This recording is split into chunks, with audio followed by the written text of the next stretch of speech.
You're listening to the Woman of Value podcast. You are about to hear the story of a woman who is following her dreams and passions and creating positive change in the world. Dr. Amy Pearson is an integrative physician. She specializes in women's health, and she has over 14 years of experience working with women from the age of puberty through menopause. That's quite a span.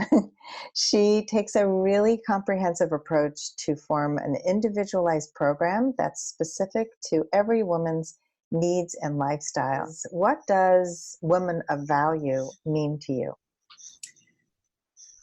I think that women of value or a woman of value is someone who gives back.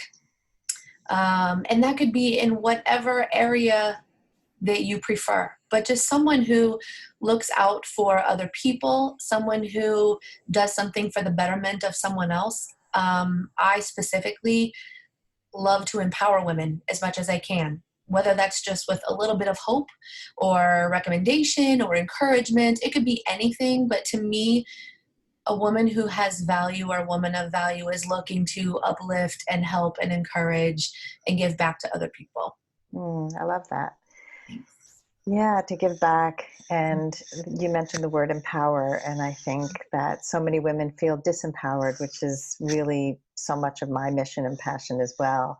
Yes. And I know that you stepped into this new space of what you're doing now. So can you take us through that moment when you realized that you had to make a change? Yeah. I had the traditional healthcare practice through managed healthcare that was the rat race, like we all are very familiar with. And I was just really burned out with it. In addition, I had an injury and there was just multiple life factors that were happening. I had a physical and I just didn't feel good. I didn't feel good from inside and out. And my primary care said, "You're fine. Everything looks fine." And I said, "I'm not fine. Something's not okay." So as I started looking into my own health, it really registered with me that moment that this is what I want to do. I want to help other women be heard. I want to help other women know that there are options. And if you feel that something is not okay, it probably isn't okay. Keep searching, find a way. So for me, I guess with my own health journey and just being burned out with, the successful practice that I had, that was my biggest aha moment that I need to start making changes, not only with my own life, but also with my career path. It was very enlightening. It was a little overwhelming and it was a little scary, but it all came together and I had such a peace with it that I really feel like I found my calling. I feel like I found my path. Well, I can really see how you light up around this topic, and I definitely think you have found your calling. Thank you. Yeah, and I think that you're fine.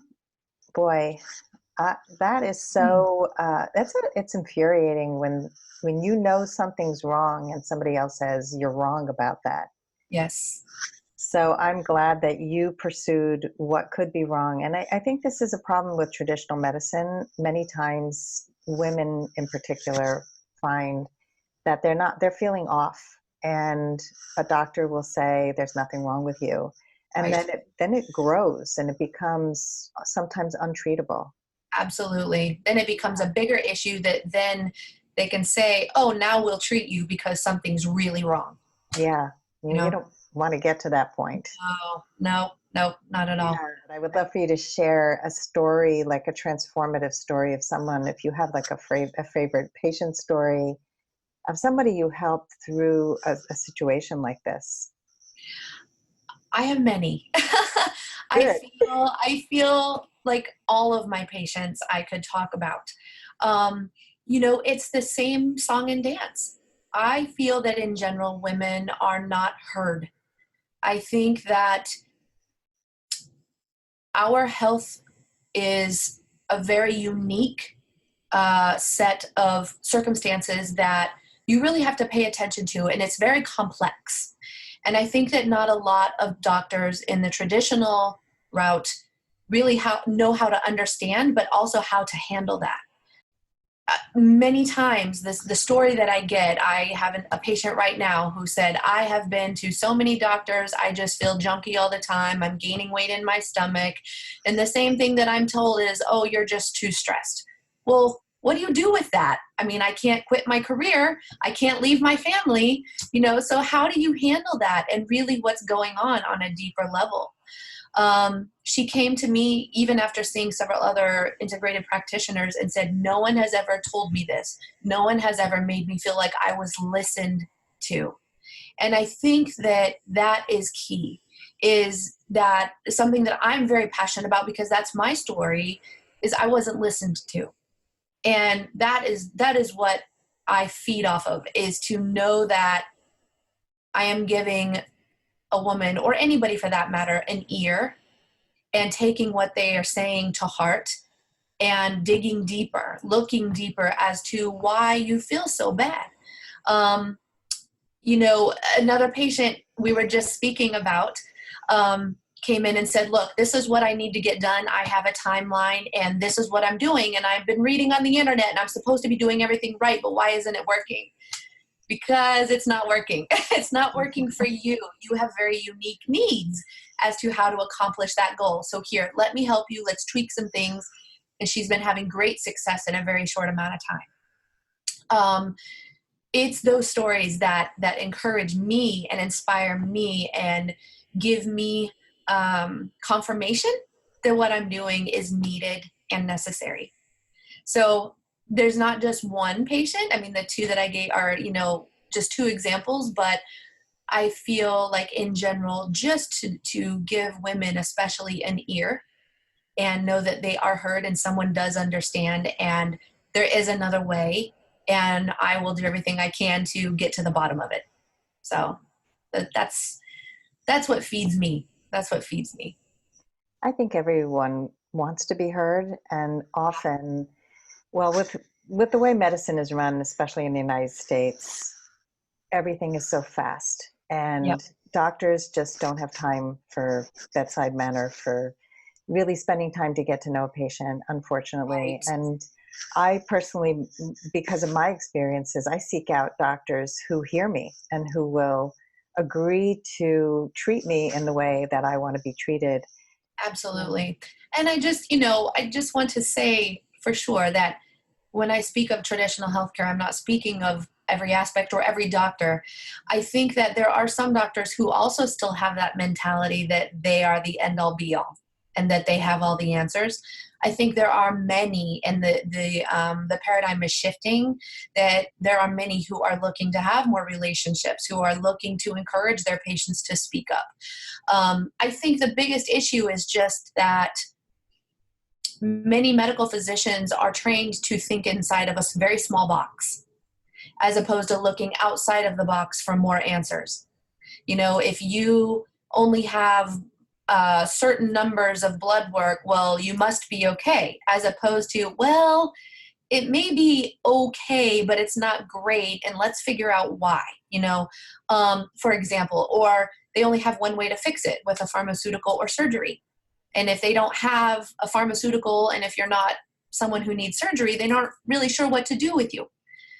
So I don't blame other physicians for, that standard of care. I think that's just what our healthcare has become. But I definitely see a shift. I absolutely see a shift in that it is doctors themselves are trying to move away from that, because they're recognizing people are getting upset, people are getting sicker, their patients aren't feeling better, and people are, starting to seek other ways to feel better. So I think that's a good thing. I totally agree. And I thank you for bringing in that you're not blaming traditional doctors. And I certainly am not either. I do think there are many wonderful physicians, but I also think that the training is usually to just treat the kidneys, treat the heart, right, the symptoms, or to treat one part of the body and not look at the whole body. So the holistic approach, I mean, that's the way that I live my life. So I personally seek out people who will look at me holistically and not as a kidney or a heart, but as a person. Exactly. Yeah. So, It has to be, because that is how the body works. Nothing works independent of something else. Everything is interconnected, and we need to stop treating just the symptoms or just one part, because that's not, to me, that's not quality care, because that's not the reality of how the body works. So yeah, I agree with you. what have you seen as some of the things that are the most common things that people come to you for? Oh goodness. I'm getting a lot of digestive issues, upset belly, irritable bowel, stuff like that. And a lot of it goes back to our food. I'm getting a lot of women who are coming in just, I'm tired all the time. I have no more libido. I'm not sleeping well. The typical menopause symptoms, or I just don't feel right. I don't feel like myself. I get that a lot. I just don't feel like myself. And then we look further into hormones, and usually the hormones are completely out of whack. And hormones are like a spider web. You can't just look at one. They are all interconnected. That also can do with nutrition. And, nutrition plays such a huge role in every aspect of our health. Food is medicine. That phrase has been around since before I was born. And, it's so true. And I think that we're coming back to realizing that the standard American diet is slowly killing us. And so that's a lot of the things that I'm getting is really just, I feel terrible and I really don't know. My doctor keeps telling me I'm fine. And also I have a lot of digestive issues, anxiety, depression, that goes right with it. Whether it's hormone imbalances, whether it's gut microbiome imbalances, it could be a combination of things, or environmental factors, but it all plays a role. So those are probably the biggest ones that I'm getting. So this whole digestive thing, because it's become such a huge shift in the way we eat, the Yes. gluten-free diets, the dairy-free, the vegan. This was not something that we even talked about years ago. And nut allergies, all the food allergies. So what's different now? What has changed has something changed in the way we grow food? Like what is different? What is different is definitely, that's one of them. The soil is so much more depleted of the nutrients that used to be there, but also the way that we grow our crops and stuff, as far as what we put on them. The pesticides, the modifications, the herbicides, all of these chemicals that we are putting on our food. It's a lot of times the gluten sensitivity is not because someone has an actual gluten allergy, but they may have an allergy to the pesticide that's put on it, or the chemicals that are used to grow the wheat. It may not be the actual wheat itself.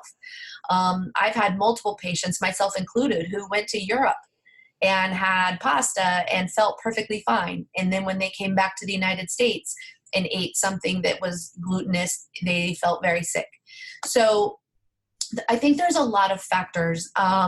Also, too, just the fact that so much of our food now is processed. So even if we're trying to, eat cleaner or stick with more fruits and vegetables, well, we have to look at what's being put on them, but also what else are we eating other than just the fruits and the vegetables? What's in our meat? What is being given to the cows to alter the dairy products? What else are we ingesting that we may be sensitive to that is causing an heightened inflammatory response in our body, that we no longer can handle foods that may have been okay before? Maybe someone ate dairy before and now they can't. Well, let's look at what else is going on in your body that's causing these reactions. So that's a multifaceted answer. It's a very deep question, but there's a lot of reasons. Interesting. Yeah. Yeah. So again, there's a holistic approach. It's not just one thing. It could be different things for different people. It could be different aspects of different things. Absolutely. That's similar. 2 or 3 people could have the same diagnosis, but the root cause of why they have it could be completely different. So another thing that comes up a lot in the women that I speak to, and I know this isn't a medical show, but I'm just really curious about osteoporosis and how it's treated in the medical world, in the traditional medical world, with usually some pretty strong drugs Mm-hmm. and often infusion of drugs. And I know there are a lot of side effects to these drugs, and a lot of women don't either know about them, or they don't really care because they're so scared of the effects of osteoporosis that they're willing to do whatever they can do. So Mm-hmm. I'm curious how you look at osteoporosis. I always try to look at things as far as how can we correct this in the most natural way. So I would definitely talk about lifestyle changes. Are you doing impact activity? Are you lifting weights to start building the bone mineralization again to make it stronger? What are you doing dietary wise? There's so many sources of calcium in our food that people don't recognize. And if you start eating more foods that have higher levels of calcium in them, that's going to be great. But also, it's not just about calcium. It's about vitamin D. Are you taking the correct form of vitamin D? Well, now, instead of just vitamin D by itself, you also need to take vitamin K. So there's a lot of, there's actually a new product coming out that has higher doses, but the way that it is sourced and the way that it is made has very high doses of the proper forms of vitamin D, vitamin K, and a couple other things as well that I think is going to become a big product that is going to become very, very popular. I think physicians across the board are going to start using it. But things like that to build the proper nutrients so your body doesn't break down bone as much, lifestyle changes, dietary changes, and getting the right nutrients. That would be my approach. Let's do everything we can before we have to go the route of the medications or the infusions. But a lot of people aren't doing, in reality, they're really not doing enough or the right things to do that. And it can be confusing because Absolutely. so much out there. It's like, do this, take more of that, chew this vitamin, do that, Yes. Yeah. So that's why people like you are really valuable, because you can sort through it all and help people know what's their program that'll work for them. But in addition to that, one program isn't going to be the same for the next person, even if they're both trying to accomplish the same things. There's so many factors that go into it. The same line of food is medicine. One person isn't or shouldn't be eating the same way as the next person either. So it needs to be very specific. Nutrition, I feel, should be as individualized as any treatment protocol. Mm-hmm. Before we move on, I want to talk about something you said a few minutes ago about being heard. Mm-hmm. And I'd love to know if you have any advice for women who want to be heard more by the physicians in their lives. Like, is there anything that you would recommend to help them be heard? Well, I feel, number one, if you feel like your physician isn't listening or is brushing you, under the rug or just not really hearing you, then you need a new one. Number one. If you like your physician and you want to stay with that physician, then I really think it's just a matter of being firm. Say, I understand what you're saying and I understand the direction that you want to take me. However, these are my thoughts and this is what I would like to do. I think that just, not being passive in just being always in agreement with what the physician says is number one. You have to stand up for yourself. This is your life. This is your health. They see many patients a day. And I'm not saying that they don't care about every one of those patients, but you can only speak for yourself. You are only one person. Your life is your own. And you have to be able to stand up and be firm and be your own advocate. If you are trying to do that and it's just not getting anywhere, then you definitely need another physician, bottom line. And there are many out there who will hear you. Yeah, totally. But I like the way that you are telling women that they need to really speak up and be specific about what they need and want, because that's the way that you do get heard by the right people. Nobody can read your mind. Absolutely. Women need to find their voice. Yes. And I think that is starting to happen. there's a lot of women's empowerment movements coming about. Women are starting to speak up more. And I think that that's fantastic. I think part of that is also generational. And I think people, for example, like my mom, she'll talk to me about her doctor, and she'll talk to me about, they weren't listening to me. And I said, well, did you say anything? Well, no. So I think that what you were talking about, the mentality of the doctor knows everything and whatnot. And it took her a little while to figure that out, but she's in a good place now and is good care. So that makes me happy because I'm far away from her. So, but I think part of that is also generational that we need to get past. But I also think there is a movement in healthcare that doctors are trying to get back to having that personal relationship. Yeah. They're recognizing the need and the importance of that. And, recognizing that the way things have been done, here for a while is just not working or healthy for anybody. Yeah. Whether you're a patient or a physician, they're not happy either. Yeah, I'm seeing the change, the shift also. And because I've been advocating for myself for, 40 years, and I'm just now seeing changes. I think I shared this story with you when we spoke on the phone about a doctor who threw me to the curb and kicked me out of his practice in the middle of a crisis because I didn't want to see him because of the way he was talking to me, and told me that the procedure I was going to have wouldn't hurt at all. And it was he was a gynecologist. He had no idea how much it hurt. And I had asked not to have him do the procedure. So, he was one of the partners. He was very old school. He was probably in his late 70s. I disagreed with him. You're out. There was no discussion. It is absolutely uncalled for and unacceptable to be treated that way. What is your vision for the future, and where are you headed? What do you dream for yourself and for others? Oh, wow. I think my entire goal is just to get the information out there, to educate people, women. I'm starting to do more talks and presentations, and I love it. Just for the simple fact that I feel like I can walk away and at least probably one person in that room has more knowledge or understanding of, there is another way. As far as from there, that could be, who knows how big that could get or where that will take me. I'm not sure. I love working with my patients. I don't even feel like I'm working. I love the interaction, and I love that I can spend time with them and get to know them and laugh with them. And if they want to cry, they're in a safe space, and do anything that I can. Or, if I don't have all the answers. No doctor has all the answers. Reach out to my resources. I'm going to try to find an answer if I absolutely can.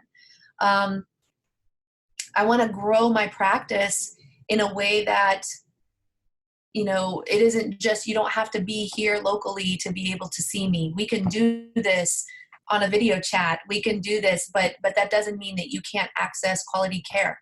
I just want to get the information out there that there is another way, and that you don't have to feel terrible.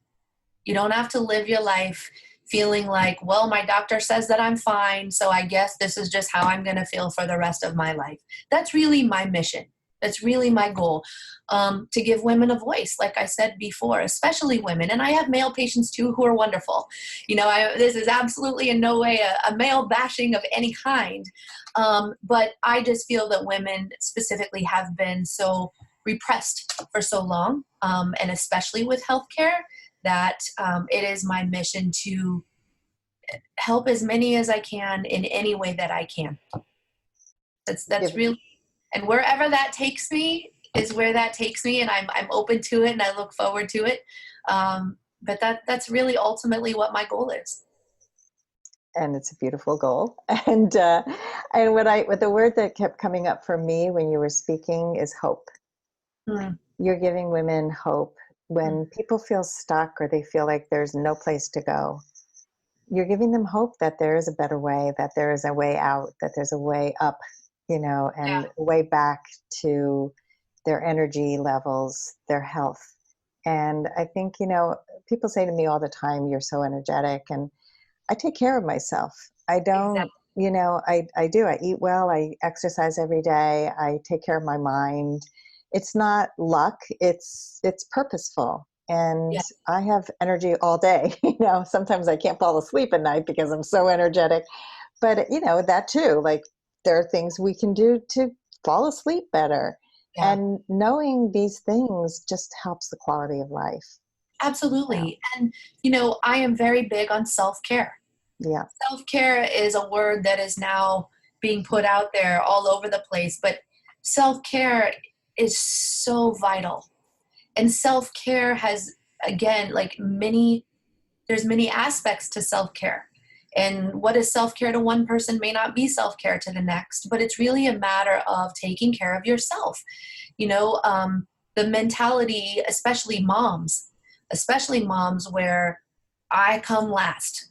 How are you going to be able to be your best for your family if you put yourself last all the time?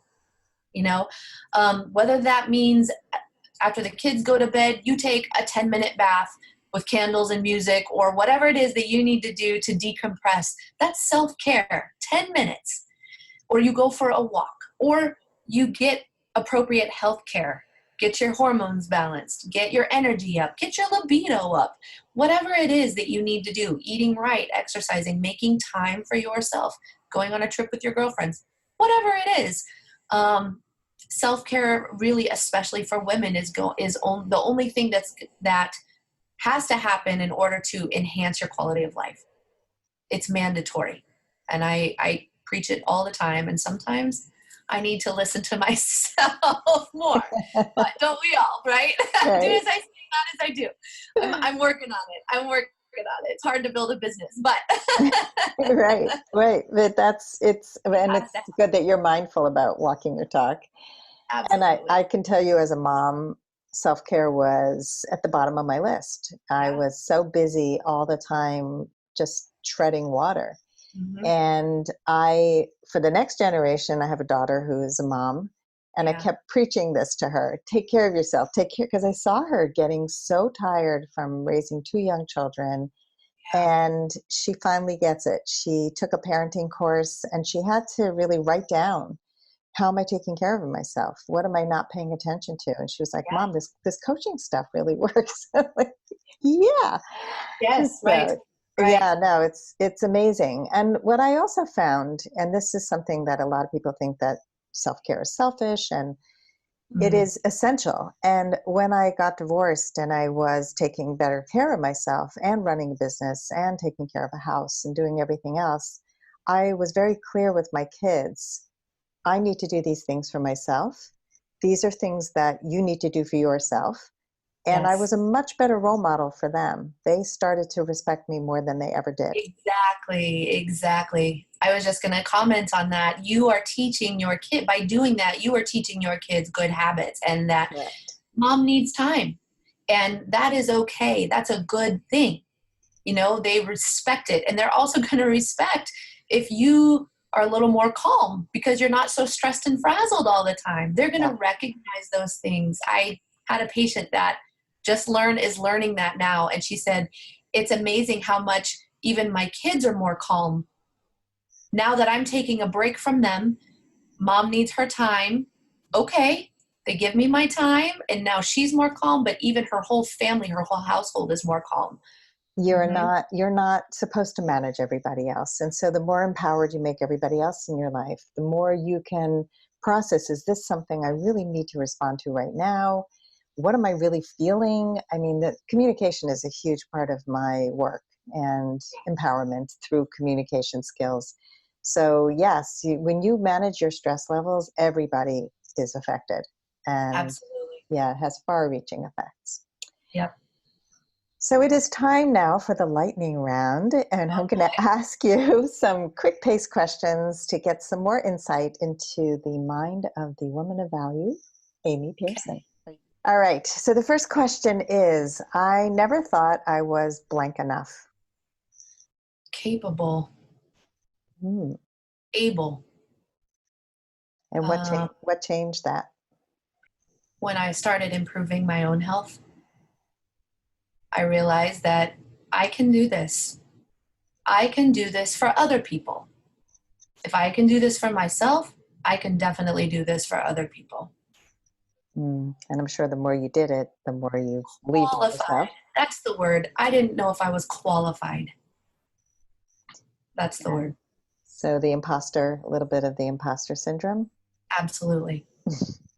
So I have a secret to share, which is that the most capable women are the ones who have imposter syndrome. It really is. It's like this perfectionist. I have this high bar and it's not high enough and I'm not there yet. And yes. Yeah. So yes. it's part of the profile of this highly successful woman sitting in front of me. Okay. So what was the number one thing holding you back from becoming a woman of value? Fear. Fear of? Absolutely. Everything. Fear of, what if I'm not good enough? What if I mess up? What if I don't have the right answers? What if it fails? What if I take this leap and it's the wrong thing? Fear of success, I guess. Yeah. Really. Fear of not being perfect. Yeah. The first time out of the gate. Yeah.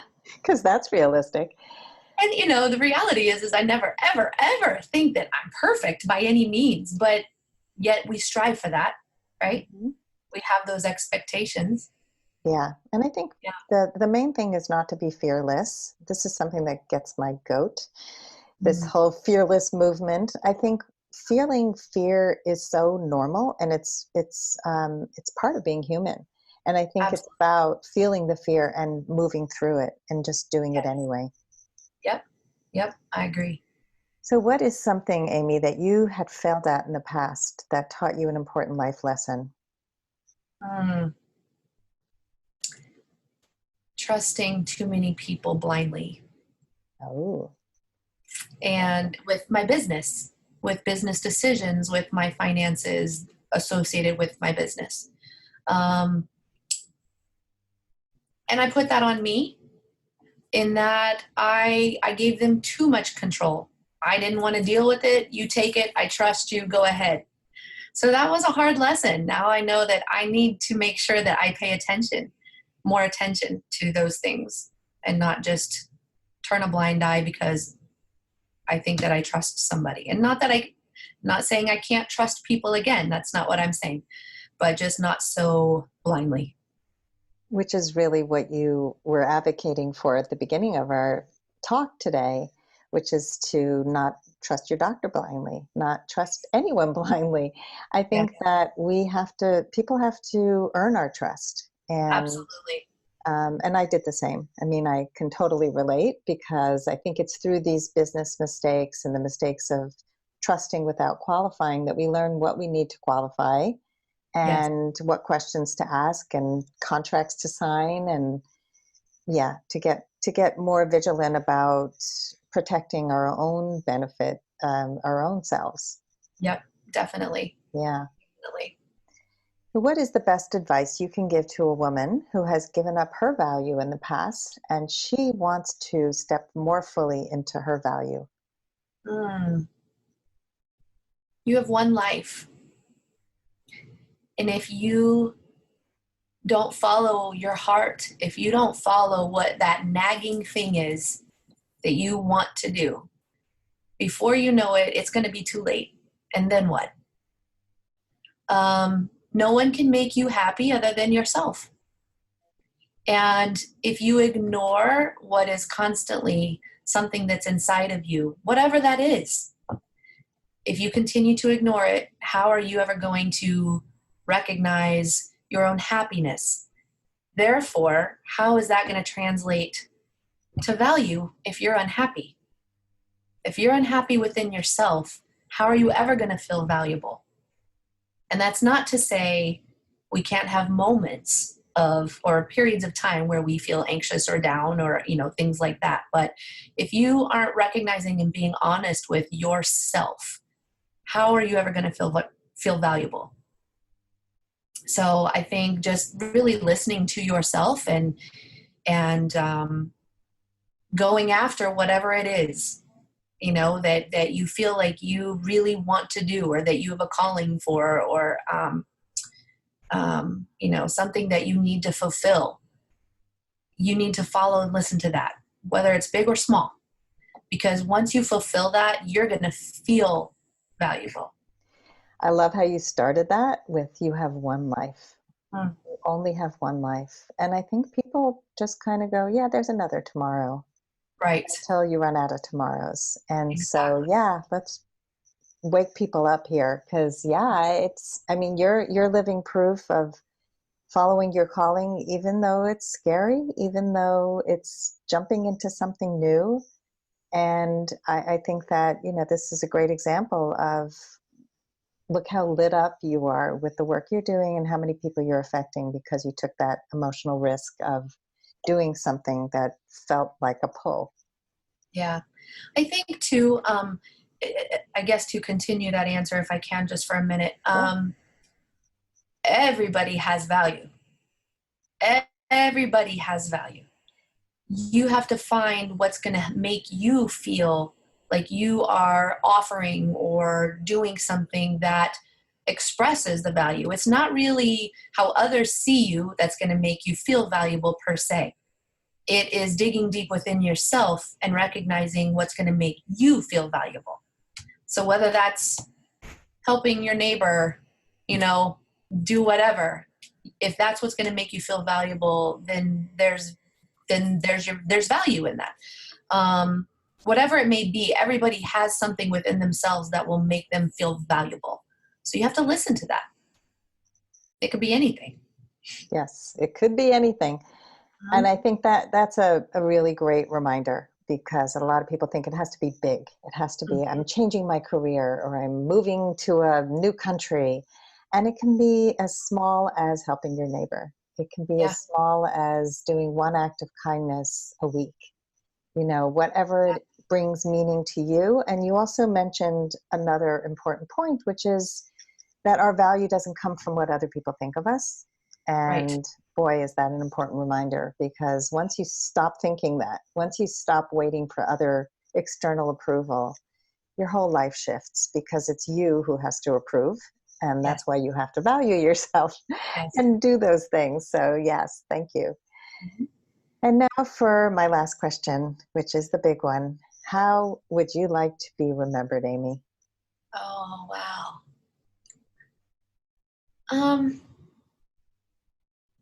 Just as someone who is kind, someone who is genuine. If it gets to the point where someone can say, she changed my life, great. If not, okay. But as long as someone can say, she helped me, that's how I'd like to be remembered. Yeah. And this circles us back to the very first question I asked you, which is, what is a woman of value? And you said, somebody who gives to others and makes a difference in other people's lives. And you are doing that. Thank you. Yeah. So Amy, how can people find you? So my website, www.dramypearson.com, has my contact information, my email, drpearson@gmail.com. And I do consultations for free. And it doesn't matter where you are. If you have a question, if you want to talk to me about something, I'm happy to talk to you. I will never bring anybody on as a patient if I don't feel that I can really help them. I wouldn't waste someone's time or money, but I would definitely try to find someone else who could. But I'm willing to talk to anybody for free. Great. And that'll all be in the show notes when the show airs. Great, thank you. So, yeah, thank you so much, Amy, for sharing your story of what it means to be a woman of value, and for really being such a beautiful example of someone who followed her passion, who helps others, who listens, who cares deeply. You can really feel your big heart and how authentic and transparent you are. And I just think anybody who comes to see you is very lucky to have her life transformed through the work you do together. Thank you so much. I appreciate it. I appreciate this time, again, just to get the information out there.